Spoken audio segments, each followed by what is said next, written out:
দূর দূর, হঠাৎ করে কেন যে এত চুল ঝরছে বুঝতেই পারছি না। কতদিন হয়ে গেল চুল ওঠা আর থামছেই না। না, এমন হতে থাকলে তো মাথায় টাক পড়ে যাবে। না না না, আজ রাজবৈদ্যের কাছে পরামর্শ নিতে হবে। কি ব্যাপার মহারাজ, আজ আপনাকে এমন চিন্তিত দেখাচ্ছে কেন? জীবনে বড় দুঃখ গোপাল, মন মেজাজ একদম ভালো নেই। সে কি কি হয়েছে মহারাজ? গোপাল থাকতে দুঃখ কিসের? আর বলো না, মাথার চুলগুলো আজকাল ঝড়ে পড়া পাতার মতো পটপট করে ঝরে যাচ্ছে। আমি তো জানি কেন এমন হচ্ছে, কিন্তু এখনই মুখ খুললে চলবে না। আর একটু বেশি বিপদ বাড়লে তখন মাঠে নামবো। তাই বলুন। এ তো খুব ছোট ব্যাপার। চুল ঝরলে টাক পড়বে, আর সেটা পড়া কত ভালো জানেন? কথায় আছে, যত বড় টাক তত বেশি টাকা। তুমি চুপ করো তো বাপু। যদি টাক থাকলেই টাকা হতো, তাহলে তোমার টাকা কোথায়? যেটা বোঝো না সেটা নিয়ে কথা বলো না। তাই না তাই, মহারাজের ঝরছে চুল, চিন্তার ভাঁজ মাথায়। গোপাল যতই চেষ্টা করুক, চিড়ে ভিজবে না কথায়। তোমরা সকলে থামো তো দেখি। ও রাজবৈদ্য, তুমি এর কিছু উপায় বলো। আগে মহারাজ, অনেক সময় দেহে ওই লৌহের পরিমাণ কমে গেলে এমন চুল ঝরে। আপনি বরং পালং শাক, ওই কিশমিশ, কলা ও আরো কিছু ফল আমি বলে দিচ্ছি, সেগুলো বেশি করে খান। আচ্ছা আচ্ছা আচ্ছা, তবে তাই করে দেখি।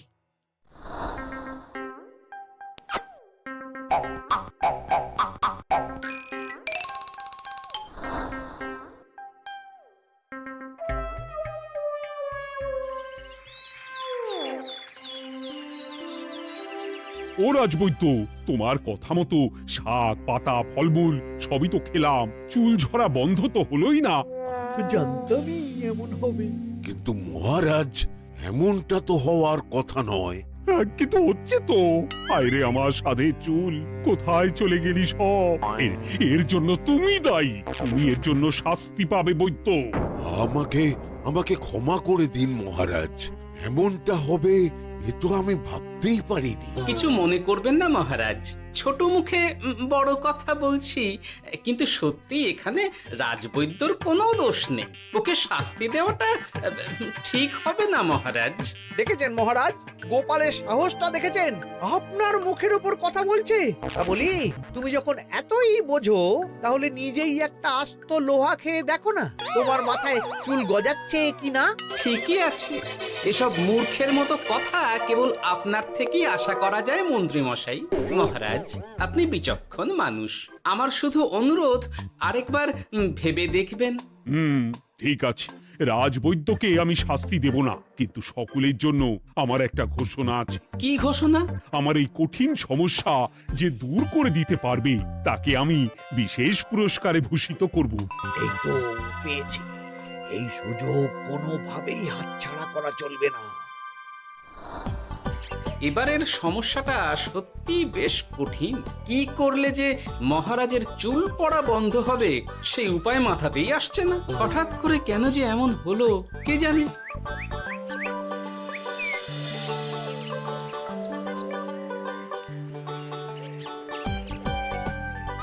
ও মা, তুমি এসে গেছো? একটু বসো, আমি তেলটা মেখেই হাত ধুয়ে খাবারটা বাড়ছি। হ্যাঁ, সে ঠিক আছে, কিন্তু তুমি কিসের তেল মাখছো এটা? কি আবার মাথার চুলের তেল? এখানেও চুল, ওদিকে মহারাজেরও চুল ঝরে পড়া নিয়ে আমরা সবাই হিমশিম খাচ্ছি গিন্নি। আরে, মহারাজের অত সুন্দর কালো চুলগুলো ঝরে যাচ্ছে, এ তো ভারী দুঃখের কথা। সে আর বলতে। ওই জন্যই তো আমি বাবা মাথায় এই জড়িবুটি তেল মাখি। এতে চুলের গোড়া শক্ত করে, চুলকে ভালো রাখে, নতুন চুল গজায় সব। হ্যাঁ। কি কি বললে? নতুন চুলও গজায়? সত্যি? হ্যাঁ। বাহ, তাহলে আর চিন্তা কি? আমাকে এই তেলটা একটু দিতে পারবে গিন্নি? মহারাজকে দিয়ে আসি। উনি বলেছেন যে ওনার সমস্যা দূর করতে পারবে তাকে উনি পুরস্কার দেবেন। ওমা, এই তাই নাকি? এ তো দারুণ ব্যাপার গো। নাও নাও নাও, তেলখানা নিয়ে মহারাজকে কাল দিয়ে এসো তাহলে। আর জানিয়ে দিও, দিনে 2 বার কিন্তু তেল মাখতেই হবে। হ্যাঁ, আচ্ছা ঠিক আছে।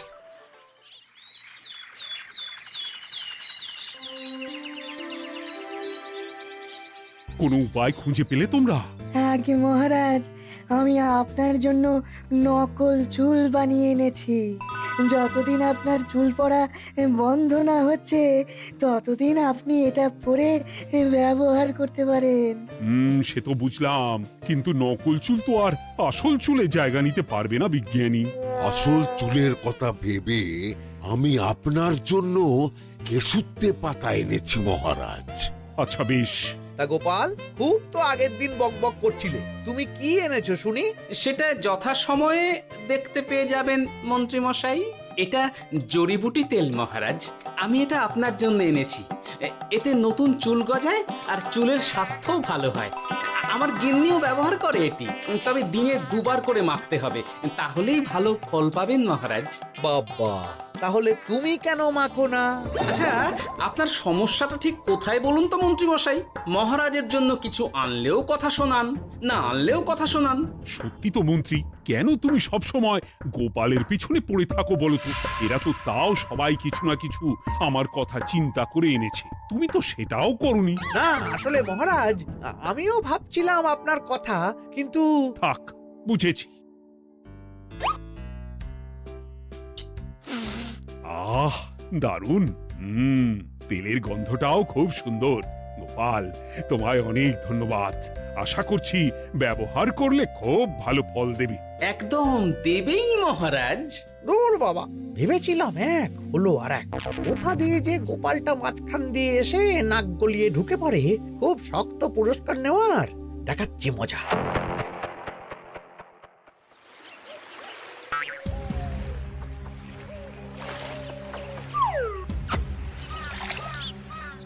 এবারে গোপালের তেল দিয়েই সব কিছু তোলপাড় করব।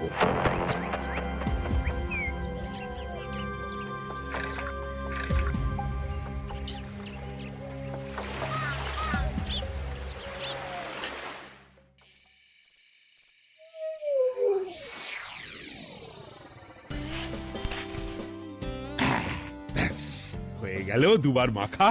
গোপাল বলেছিল এতেই ভালো ফল পাব, কিন্তু এখন মাখার পর মাথাটা কেমন জ্বালা জ্বালা করছে মনে হচ্ছে। হয়তো নতুন চুল গজাবে বলে এমন হচ্ছে। কাল সকালে বোঝা যাবে।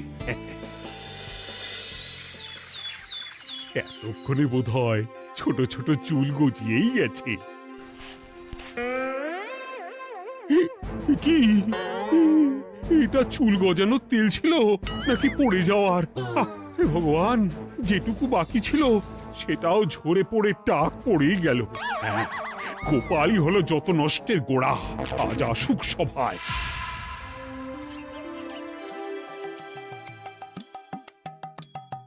এই যে এখন এলেন উনি। ও কি মহারাজ, আপনি এমন কাপড় মাথায় জড়িয়ে বসে আছেন কেন? তুমি আর এমন প্রশ্ন জিজ্ঞাসা করো না গোপাল, তোমার দয়াতেই মহারাজের এমন অবস্থা। মানেটা আমি তোমায় দেখাচ্ছি, দাঁড়াও। এই যে গোপালের দেওয়া তেল মেখেই আমার এমন হয়েছে, আর তার জন্য আমি তোমাকে কোনোদিনও ক্ষমা করব না গোপাল। বিশ্বাস করুন মহারাজ, আমার গিন্নিও মাখে এই তেল, কিন্তু এমন কিছু তো এখনো পর্যন্ত ঘটেনি। আমি আর কিচ্ছু শুনতে চাই না। আমার মাথা ভর্তি চুল আমি ফেরত চাই। যতদিন না আমার মাথার সব চুল ফিরে আসছে ততদিন আমি তোমার মুখও দেখতে চাই না। মহারাজ, আপনার কোনো চিন্তা নেই, আমি তো আছি। এবার এই সমস্যার একটা সমাধান আমি করেই ছাড়বো। কি ব্যাপার, মন্ত্রী মশাই এত লাফাচ্ছে কেন? এসবের পেছনে আবার ওনার হাত নেই তো? না, ব্যাপারটা পরে দেখতে হচ্ছে।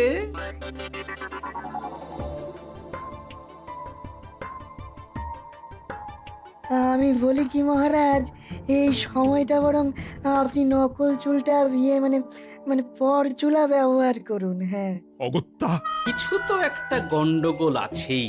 গিন্নিও তো রোজ মাথায় তেল মাখে, কই এমন তো হয় না। মন্ত্রী যদি কিছু করেও থাকে তাহলেও হাতে নাতে ধরবো কিভাবে? ও কি গো গোপাল দাদু, এখন এই সময় তুমি রাজসভা ছেড়ে এখানে? তোদের দাদু আর রাজসভায় যাবে না রে? কি বলছো গো? কেন? আর কেন, বিনা দোষে এমন শাস্তি। তোমায় শাস্তি দিয়েছে, তুমি শুধু বলো কে তোমার সাথে কি করেছে, বাকিটা আমরা বুঝে নিচ্ছি। আচ্ছা বলছি, কৃষ্ণনগরের মন্ত্রী মশাইয়ের বাড়িটা কোন দিকে একটু বলতে পারবেন? কৃষ্ণনগরে নতুন নাকি? আগে তো আপনাকে কখনো দেখেছি বলে মনে পড়ছে না। হ্যাঁ, আমি এখানে থাকি না, আমি এখানে আমার কাজে এসেছি, তাই মন্ত্রী মশাইয়ের বাড়ির ঠিকানাটা যদি একটু বলে দেন। নিশ্চয়ই, এ পথ দিয়ে সোজা চলে যান, তারপর কিছুটা ডান দিকে গেলেই পেয়ে যাবেন। আচ্ছা, অনেক ধন্যবাদ।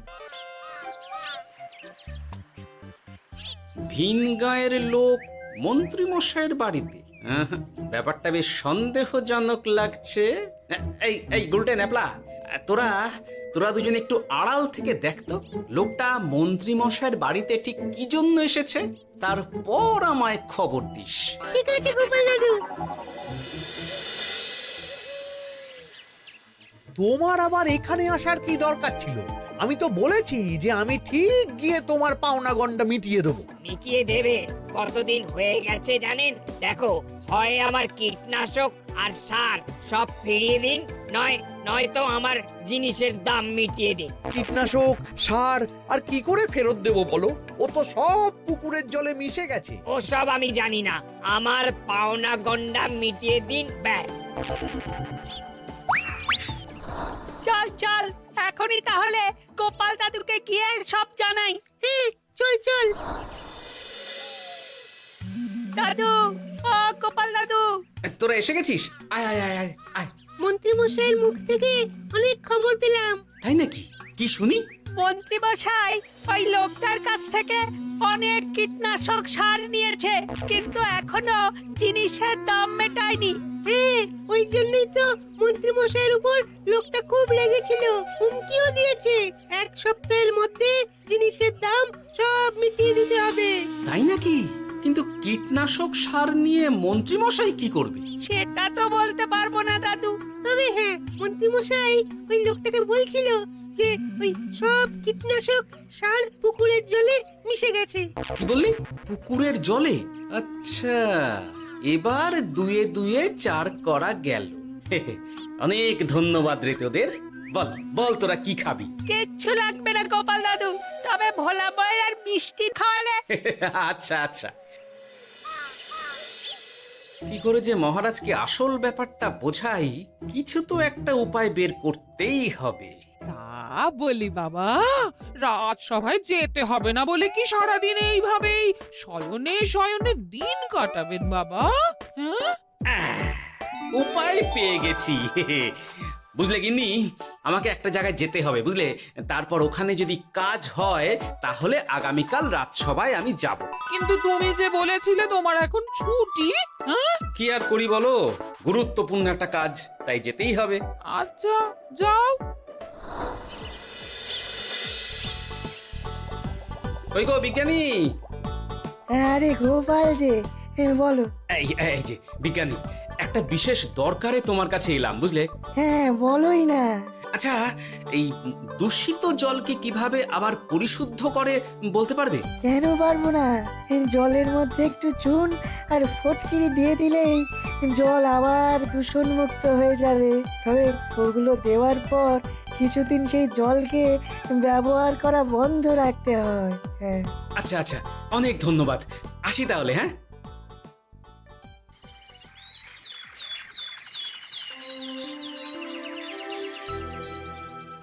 ছায়া পড়েছে, ছায়া পড়েছে, আমি বেশ বুঝতে পারছি তার ছায়া পড়েছে এখানে। কার ছায়া পড়েছে? আজকাল তোর মাথা থেকে অনেক চুল ঝরে পড়ছে, তাই না? আগে হ্যাঁ সাধু বাবা, আপনি একদম ঠিক কথা বলেছেন। ও বাবা, এই আবার কোথা থেকে উদয় হলো? আরে আমি একা গিয়ে সেই স্নানের পুকুর পরিদর্শন করতে চাই। যথা আজ্ঞা বাবা।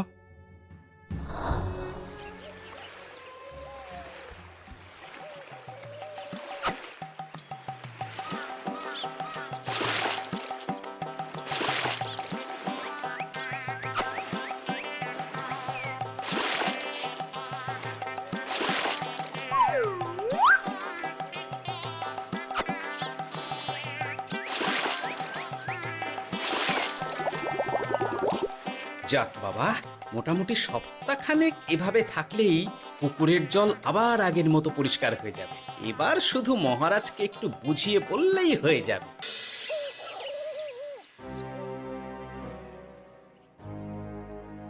কি বুঝলেন সাধু বাবা?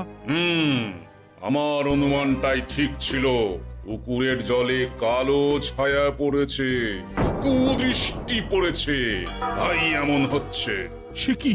কি কালো ছায়া? যত সব বাজে কথা। জল দূষণ করলাম আমি, আর দোষ পড়ছে কালো ছায়ার উপর। তাহলে এখন কি হবে? চিন্তার কোনো কারণ নেই। আমি মন্ত্রপুত ভস্য ছড়িয়ে দিয়েছি। 1 সপ্তাহ ওই পুকুরের জল স্পর্শ তো দূর, পুকুরের কাছেও যাওয়া নিষেধ। তাহলে আমার মোহরের কি হবে? যথা আজ্ঞা সাধু বাবা।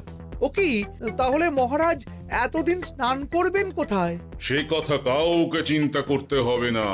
মহারাজের ওপরে কালো ছায়া পড়া জল পড়েছে, তাই আগে সেটা শোধন করতে হবে। আমাকে তাহলে কি করতে হবে সাধু বাবা? আমার শিষ্য গোপাল আমাকে আগেই এই বিষয় জানিয়েছিল।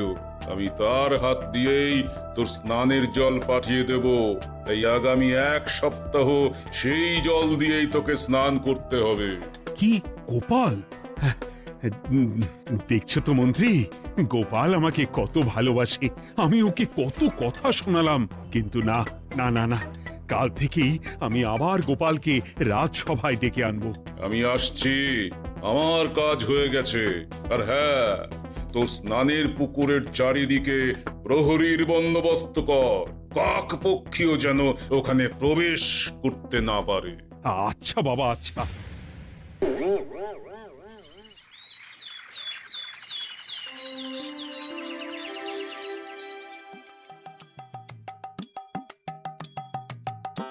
গোপাল, তোমাকে আবার এখানে দেখতে পেয়ে আমার খুব ভালো লাগছে। তোমার গুরুদেব গতকাল এসেছিলেন, কিছু মনে করো না। না বুঝেই তোমাকে অনেক কথা শুনিয়েছি। না মহারাজ, আমি জানি আপনি আমাকে খুব ভালোবাসেন, তাই আমি কিছু মনে করিনি মহারাজ। এই নিন, আমি আপনার স্নানের জল এনেছি। হ্যাঁ হ্যাঁ, দাও দাও দাও।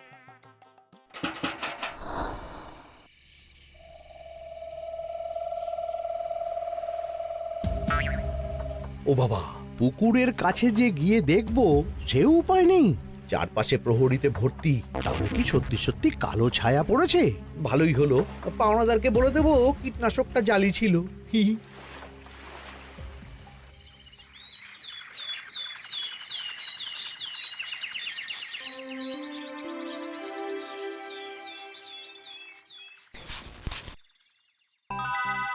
এই তো আমার সেই পুরনো কালো চুলগুলো আবার ফিরে এসেছে। আহা, কি যে আনন্দ হচ্ছে দেখে। আজ 1 সপ্তাহ সম্পূর্ণ হলো। গোপালের জন্য আমার স্নানের পুকুর থেকে কালো ছায়া দূর হয়েছে। আমাকে এই সমস্যা থেকে দূর করার জন্য আমি গোপালকে 100টি মোহর উপহার দিতে চাই। ধন্যবাদ মহারাজ। দূর, আমার আর ভালো লাগে না। সব সময় গোপালই মোহর পায়, এটা তো আমার পাওয়ার কথা ছিল। এদিকে আজকে পাওনাদারও আসবে।